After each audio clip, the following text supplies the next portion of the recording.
Prefácio. As seguintes páginas são extraídas do Livro dos Preceitos de Ouro, uma das obras estudadas pelos eruditos do misticismo no Oriente. Seu conhecimento é fundamental naquela escola cujos ensinamentos são amplamente aceitos por muitos teosofistas. Portanto, como estou familiarizado com muitos desses preceitos, traduzi-los foi uma tarefa fácil para mim.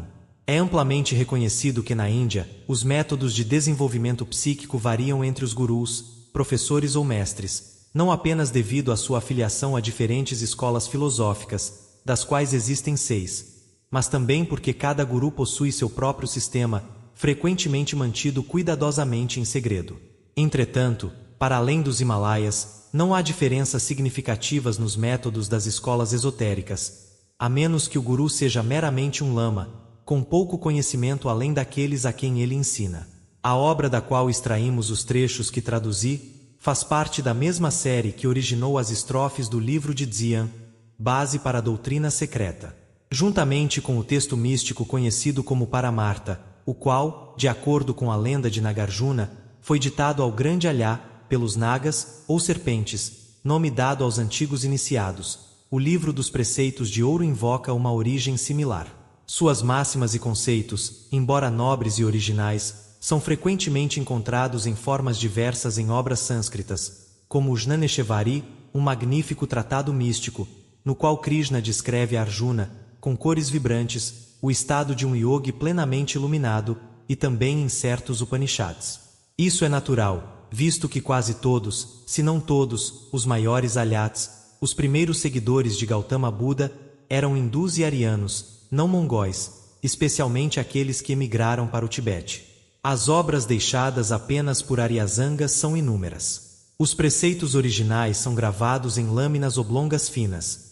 As cópias, frequentemente, em discos. Esses discos ou placas são geralmente mantidos nos altares dos templos associados aos centros onde as chamadas escolas contemplativas ou Mahayana, Yogacharya, estão estabelecidas. Eles são escritos de várias maneiras, às vezes em tibetano, mas principalmente em ideogramas. A língua sacerdotal, Senzar, além de ter seu próprio alfabeto, pode ser representada de várias formas por meio de escritas em caracteres cifrados, que se aproximam mais de ideogramas do que de sílabas.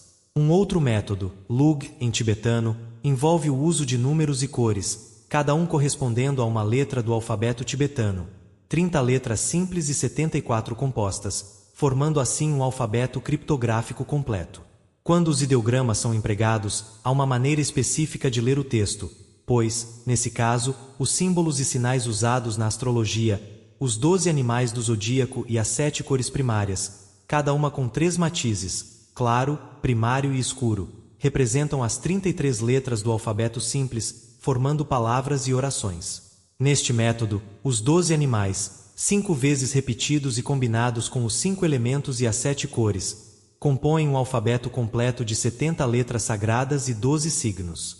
Um símbolo colocado no início de um parágrafo indica se o leitor deve interpretar segundo o modo indiano, em que cada palavra é uma adaptação sânscrita, ou segundo o princípio chinês de ler os ideogramas. Entretanto, o método mais acessível é aquele que não exige do leitor o domínio de qualquer língua especial, visto que os sinais e símbolos, assim como os números arábicos, eram de domínio comum e internacional entre os místicos iniciados e seus seguidores. Essa mesma característica é compartilhada por uma das formas chinesas de escrita, que pode ser lida com igual facilidade por qualquer pessoa familiarizada com os caracteres. Por exemplo, um japonês pode compreendê-la em sua língua tão prontamente quanto um chinês na sua. O Livro dos Preceitos Áureos, alguns dos quais remontam a períodos pré-budistas, enquanto outros pertencem a épocas posteriores, contém cerca de 90 pequenos tratados distintos, dos quais, há muitos anos, aprendi de cor 39. Para traduzir os demais, teria que recorrer a notas dispersas entre uma série de papéis e anotações, representando um estudo de 20 anos, nunca organizado de maneira sistemática, o que tornaria a tarefa bastante desafiadora. Além disso, nem todos poderiam ser traduzidos e apresentados a um mundo demasiadamente egoísta e preso aos objetos dos sentidos, para poder receber, com a devida disposição espiritual, uma moral tão elevada. Pois, a menos que alguém se dedique persistentemente ao cultivo do autoconhecimento, jamais poderá com boa vontade ouvir conselhos dessa natureza. E, no entanto, essa moral permeia volumes e volumes da literatura oriental, especialmente nos Upanishads. Mata todo desejo de viver, diz Krishna a Arjuna. Esse desejo reside apenas no corpo, o veículo do ser encarnado, e não na própria individualidade, que é eterna, indestrutível, que não mata nem é mortal. Mata a sensação, ensina o Sutta Nipata. Observa da mesma maneira o prazer e a dor, o ganho e a perda, a vitória e a derrota. E ainda busca refúgio apenas no eterno. Destrua o sentido de existência separada, repete Krishna de diversas maneiras. O espírito, manas, que segue os sentidos errantes, torna a alma, buddhi, tão inerte quanto um barco que o vento arrasta sobre as águas. Bhagavad Gita, 2, 67. Por isso, julgou-se melhor fazer uma seleção criteriosa apenas entre aqueles tratados que mais serviriam aos poucos verdadeiros místicos presentes na sociedade teosófica, e que com certeza atenderiam às suas necessidades. Somente esses compreenderiam as palavras de Krishna Christus, a personalidade superior. Sábios, não choreis nem pelos vivos nem pelos mortos. Nunca deixamos de existir, nem vós, nem estes reis dos homens. Nem no futuro qualquer um de nós deixará de existir. Bhagavad Gita, 2, 11 a 12.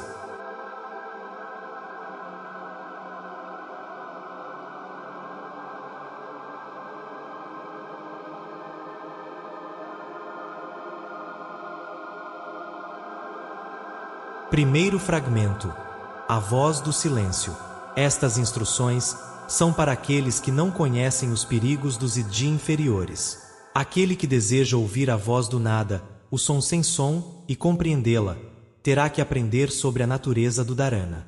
Ao tornar-se indiferente aos objetos da percepção, o estudante deve buscar o rasa dos sentidos, o gerador de pensamentos, aquele que desperta a ilusão. A mente é a grande assassina da realidade.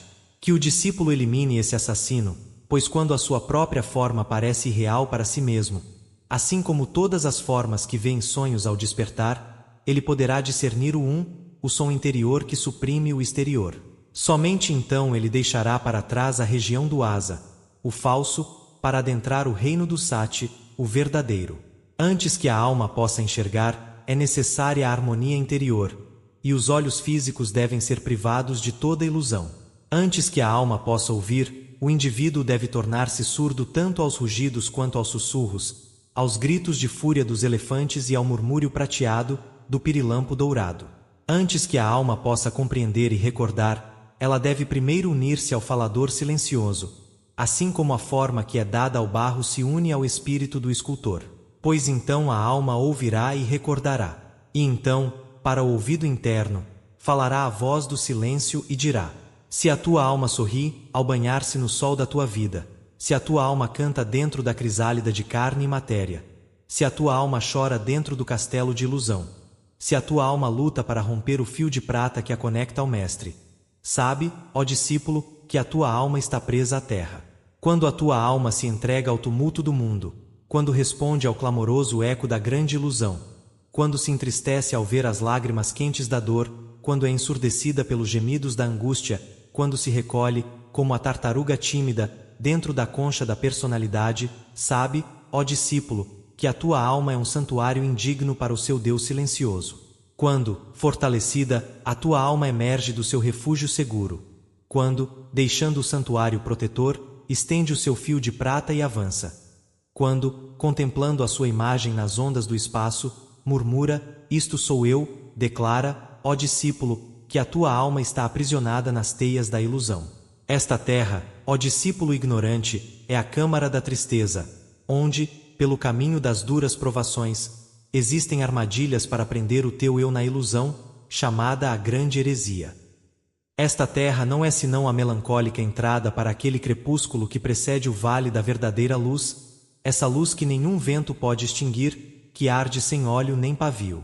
Diz a grande lei: para te tornares conhecedor da personalidade total, deves primeiro conhecer a personalidade. Para alcançares o conhecimento dessa personalidade, deves abandonar a personalidade ao não ser, e então poderás repousar entre as asas da grande ave. Sim, doce é o repouso entre as asas daquilo que não nasce nem morre, mas é o através das eras eternas. Cavalga a ave da vida, se queres conhecer, abandona a tua vida, se queres viver. 3 portais, ó peregrino cansado, levam ao fim dos trabalhos. 3 portais, ó vencedor de Mara, te guiarão através de 3 estados até o 4º, e daí aos 7 mundos, os mundos do repouso eterno. Se desejas conhecer seus nomes, escute-os e aprenda-os. O nome da primeira sala é ignorância, avidia. É o local onde viste a luz, onde vives e onde has de morrer. O nome da segunda sala é a sala da aprendizagem. Nela, tua alma encontrará as flores da vida, porém debaixo de cada flor há uma serpente enrolada. O nome da terceira sala é sabedoria, além da qual se estende o mar sem praias de Akshara, a fonte indestrutível da onisciência. Se queres atravessar com segurança a primeira sala, que o teu espírito não seja consumido pelos fogos da luxúria que ali ardem sob a luz do sol da vida. Se queres atravessar com segurança a segunda, não te detenhas para aspirar o perfume de suas flores embriagantes. Se queres libertar-te das amarras kármicas, não procures teu guru nessas regiões ilusórias de Maya. Os sábios não se demoram nas regiões de prazer dos sentidos. Os sábios não se deixam seduzir pelas vozes musicais da ilusão. Busca aquele que te guiará até a sala da sabedoria, o lugar além, onde todas as sombras são desconhecidas e onde a luz da verdade brilha como uma glória eterna. Aquilo que é incriado está dentro de ti, discípulo, assim como está naquela sala. Se desejas possuí-lo e unir as duas coisas, tens de despir-te das tuas vestes negras de ilusão. Silencia a voz da carne, não permitas que qualquer imagem do sentido se interponha entre sua luz e a tua, para que assim possam se fundir em uma só. E, tendo aprendido a tua ajnana, deixa para trás a sala da aprendizagem. Este local é perigoso por sua beleza enganadora, e só é necessário para a tua provação. Cautela, Lanu, que tua alma não se embriague com o brilho ilusório, e se enrede em sua luz enganadora. Esta luz brilha na joia do grande enganador, Mara, ela fascina os sentidos, cega o espírito e deixa o descuidado naufragar sozinho. A borboleta atraída para a chama da tua lâmpada noturna está condenada a perecer no azeite. A alma incauta, que não pode enfrentar o demônio zombeteiro da ilusão, retornará ao mundo escravo de Mara. Observa as hostes das almas, contempla como pairam sobre o mar tempestuoso da vida humana e como, exaustas, sangrando, com asas quebradas, caem, uma após outra, nas ondas revoltas. Golpeadas pelos ventos ferozes, perseguidas pelas tormentas, são arrastadas para os abismos e desaparecem no primeiro grande redemoinho que encontram. Se, após passar pela sala da sabedoria, desejas alcançar o vale da felicidade, fecha, discípulo, teus sentidos à grande e cruel heresia da separação, que te afasta dos outros. Que aquilo que em ti é de origem divina não se separe, mergulhando no mar de Maya, do Pai Universal, a alma, mas que o poder de fogo se recolha para a câmara interior, o coração, o domicílio da Mãe do Mundo. Então, desse coração, esse poder ascenderá até a 6ª região, a região média, ao lugar entre teus olhos, quando respiras a respiração da alma única, a voz que preenche tudo, a voz do seu mestre. Somente então poderás tornar-te um que anda nos céus, que pisa os ventos sobre as ondas, cujo passo não toca nas águas. Antes de colocar o pé no degrau superior da escada dos sons místicos, deves ouvir de 7 maneiras a voz do teu Deus interior. A primeira é como o suave canto do rouxinol, despedindo-se de sua companheira com uma canção de adeus. A segunda vem como o som de um símbolo de prata dos Dianis, despertando as estrelas cintilantes. A terceira é como o melodioso lamento de um espírito oceânico aprisionado em sua concha. E então segue-se o cântico da Vina. A quinta, como o som de uma flauta de bambu, ecoa em seus ouvidos. Transforma-se então em um clamor de trombeta. A última vibra como o som abafado de uma nuvem de tempestade. A sétima absorve todos os outros sons, que desaparecem e não são mais ouvidos. Quando os 6 estão mortos e colocados aos pés do mestre, então o aluno se entrega ao único, tornando-se ele mesmo esse único e vivendo nele. Antes de entrar nesse caminho, é necessário destruir seu corpo lunar e purificar seu corpo mental e coração. As águas puras da vida eterna, cristalinas e límpidas, não podem se misturar com as torrentes lamacentas da tempestade de monções. O orvalho celeste brilhando nos primeiros raios do sol no coração do lótus, ao tocar a terra, torna-se uma gota de lama. Veja como a pérola se transformou em um grão de sujeira. Lute contra seus pensamentos desonestos antes que eles o dominem. Trate-os como eles desejam tratá-lo, pois se você os poupar, eles criarão raízes e crescerão, dominando-o até que o destruam. Esteja atento, discípulo, e não permita nem mesmo a sombra dele se aproximar, pois ela crescerá, aumentando em tamanho e poder, até que essa escuridão observe sua existência antes mesmo que você perceba a presença do horrendo e negro monstro. Antes que o poder místico possa torná-lo um deus, Lanu, você deve adquirir a habilidade de, quando quiser, eliminar sua forma lunar. A pessoa da matéria e a do espírito não podem coexistir, uma delas deve desaparecer. Não há lugar para ambas. Antes que a mente de sua alma possa compreender, a flor da personalidade deve ser esmagada em botão, e o verme dos sentidos destruído para que não possa ressurgir. Você não pode trilhar o caminho até se tornar esse caminho. Que sua alma ouça cada grito de dor como a flor de lótus se abre para receber o sol da manhã. Que o sol inclemente não seque uma única lágrima de dor antes que você a tenha enxugado dos olhos de quem sofre. Que cada lágrima humana ardente caia em seu coração e lá permaneça. Nunca retire enquanto a dor que a gerou durar. Essas lágrimas, ó coração tão compassivo, são os rios que irrigam os campos da caridade imortal. É nesse solo que cresce a rara flor noturna de Buda, mais difícil de ser encontrada e mais rara de ser vista do que a flor da árvore Vogai. É a semente da libertação do renascimento. Ela separa o alhá tanto da luta quanto da luxúria, guiando-o através dos campos do ser em direção à paz e felicidade encontradas apenas na terra do silêncio e do não ser.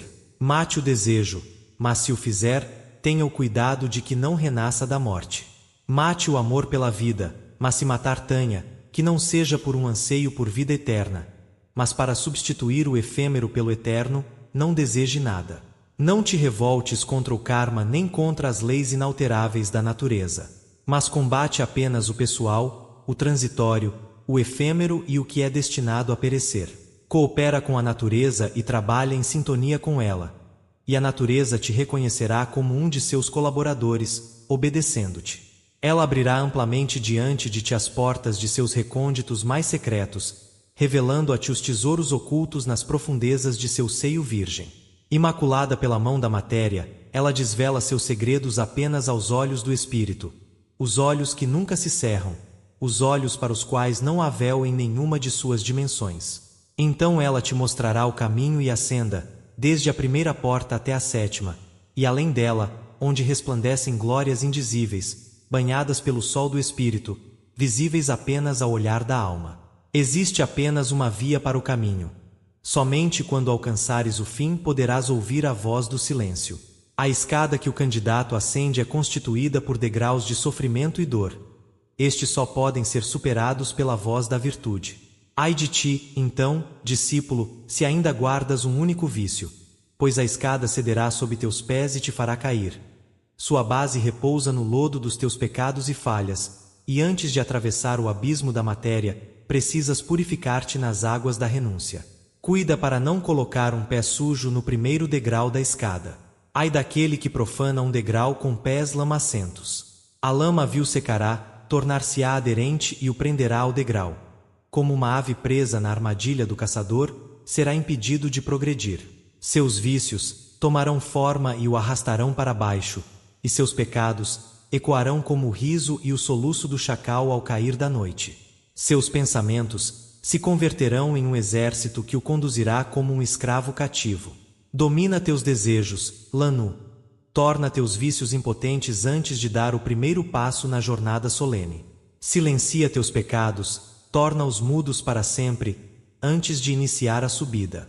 Domina teus pensamentos e concentra toda a tua atenção em teu mestre, que ainda não vês, mas sentes. Unifica todos os teus sentidos para te protegeres do inimigo. Somente por meio desse sentido oculto no vácuo de tua mente, o caminho estreito que conduz a teu mestre poderá ser revelado aos olhos vacilantes de tua alma. Longa e árdua é a jornada que tens pela frente, ó discípulo. Um único pensamento sobre o passado que deixaste para trás te arrastará para baixo, e terás que recomeçar a ascensão. Elimina em ti todas as recordações de experiências passadas. Não olhes para trás, ou estarás perdido. Não creias que a luxúria possa ser morta se for satisfeita ou saciada, pois isso é uma abominação inspirada por Mara. Alimentando o vício, ele se expande e se fortalece, como o verme que se nutre no coração da flor. A rosa deve voltar a ser um botão, brotando de seu talo paterno, antes que o parasita corroa seu cerne e beba a seiva de sua vida. A árvore dourada floresce como joia antes que seu tronco seja corroído pela tormenta. O aprendiz deve retornar ao estado de inocência perdida antes que o primeiro som possa tocar seus ouvidos. A luz do único Mestre, a eterna luz dourada do Espírito, irradia seus brilhantes raios sobre o discípulo desde o início. Seus raios atravessam as densas e pesadas nuvens da matéria, iluminando aqui e ali, como os raios do sol que penetram as espessas folhagens da floresta.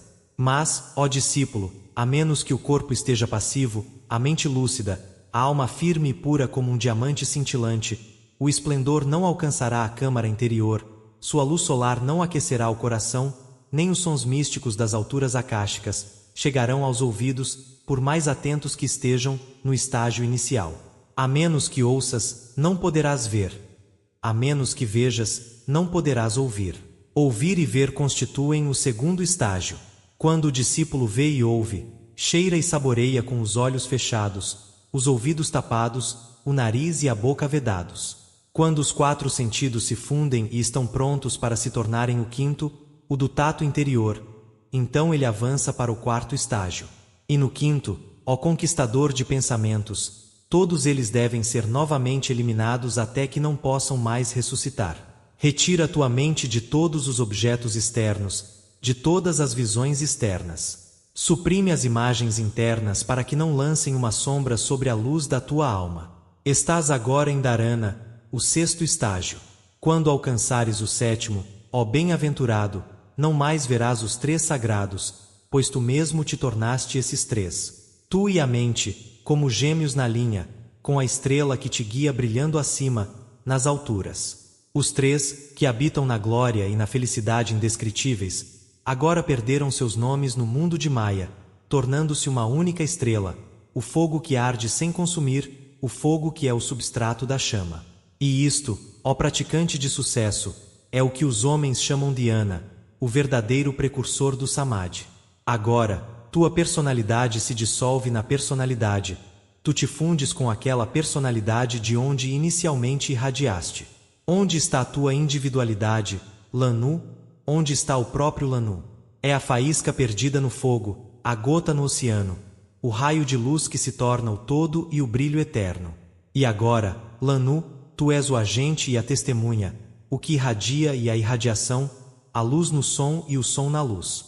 Conheces, ó abençoado, os 5 obstáculos. Tu és o seu vencedor, o mestre do 6º, libertador dos 4 caminhos da verdade. A luz que os ilumina emana de ti, tu que foste discípulo, mas agora és mestre. E desses caminhos da verdade, não alcançaste o conhecimento de toda a dor, primeira verdade? Não derrotaste o rei dos maras em si, na porta da reunião, segunda verdade? Não eliminaste o pecado à terceira porta, alcançando a terceira verdade? Não adentraste em tal, o caminho que conduz ao conhecimento, a quarta verdade? E agora, descansa sob a árvore de Bodhi, que é a perfeição de todo o conhecimento, porque, sabes, és possuidor de Samadhi, o estado da visão infalível. Vê, tornaste-te a luz, tornaste-te o som, és o teu mestre e o teu Deus. Tu próprio és o objeto da tua busca. A voz sem falha, que ressoa através de eternidades, isenta de mudança, isenta de pecado, os 7 sons em um, a voz do silêncio, Tat Sat.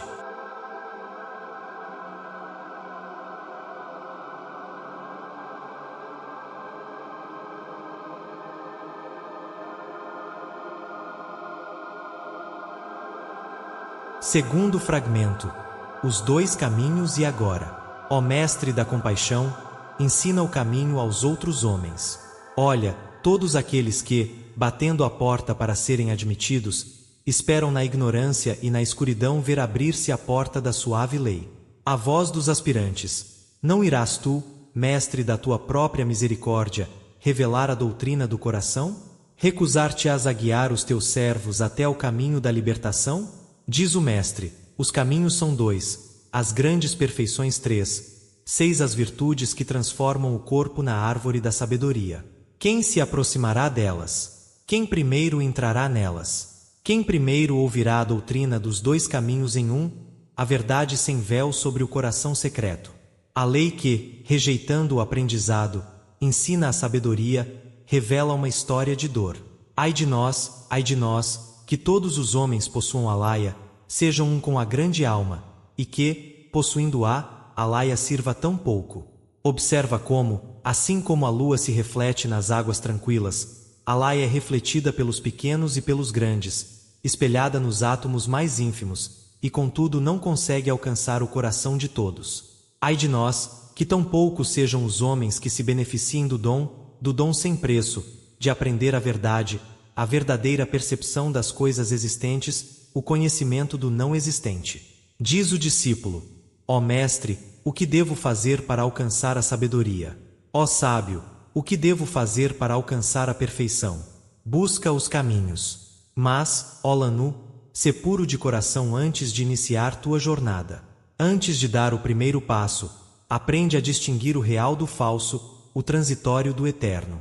Aprende sobretudo a distinguir a ciência da cabeça da sabedoria da alma, a doutrina dos olhos da doutrina do coração. Sim, a ignorância é como uma vasilha fechada, privada de ar. A alma é uma ave aprisionada dentro dela. Não pode cantar, nem mexer uma pena. Apenas jaz em torpor, sufocada pela falta de ar. No entanto, mesmo a ignorância é preferível à ciência desprovida da sabedoria da alma para iluminar e guiar. As sementes da sabedoria não podem germinar e florescer em um ambiente sem ar.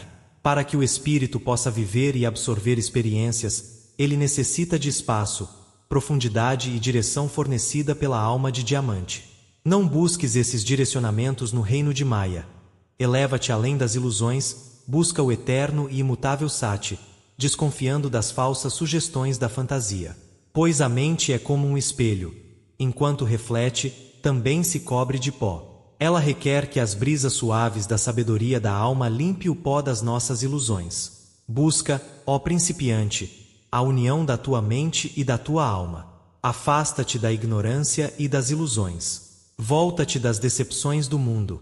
Desconfia dos teus sentidos, pois eles podem enganar. Contudo, dentro do teu corpo, o receptáculo das tuas sensações, busca, no impessoal, pelo homem eterno, e tendo-o encontrado, olha para dentro, pois tu és Buda.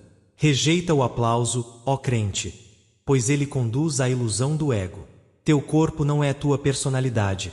Tua personalidade é, em si mesma, desprovida de corpo, e os elogios ou críticas não a afetam. O contentamento pessoal, ó discípulo, é uma torre inatingível, na qual um orgulhoso insensato se eleva. Ali ele se senta em orgulhosa solidão, invisível para todos exceto para si próprio. A falsa ciência é rejeitada pelos sábios e dispersada pelos ventos da boa lei. Sua roda gira para todos, tanto para os humildes quanto para os orgulhosos. A doutrina dos olhos é para a massa. A doutrina do coração é para os eleitos. Os primeiros proclamam, com orgulho: veja, eu sei. Os últimos, que humildemente colheram, confessam em voz baixa: assim ouvi. A grande joeira é o nome da doutrina do coração, ó discípulo. A roda da boa lei gira incessantemente, triturando noite e dia. Separa o joio do trigo dourado e a casca da farinha. A mão do karma guia a roda. Suas voltas marcam o pulsar do coração kármico. O verdadeiro conhecimento é a farinha,